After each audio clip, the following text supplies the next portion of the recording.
Hi, my name is Lex Barker. I'm a project manager at the Army Corps of Engineers Buffalo District. We are specifically repairing the lighthouse foundation. We completed repairs in 2018 and 2019 on the lake side, and this is the third contract. We also have 2 more contracts already awarded, and we're going to complete those repairs in the next year or 2. The Oswego Harbor breakwaters are essential to providing safe navigation and economic vitality as part of the Great Lakes navigation system.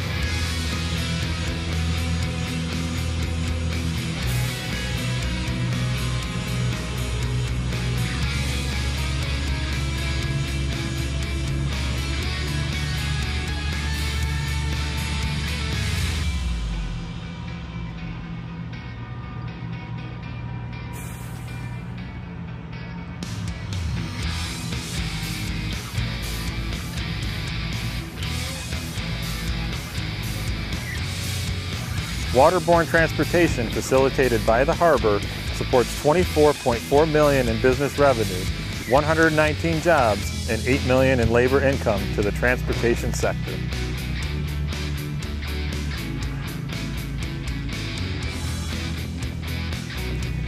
We also did a tour of the H. Lee White Maritime Museum. That museum does tours of the lighthouse. They've been a great partner with us, working to ensure a safe repair. So again, appreciate their partnership in being able to get this repair done. We are Army strong and building strong.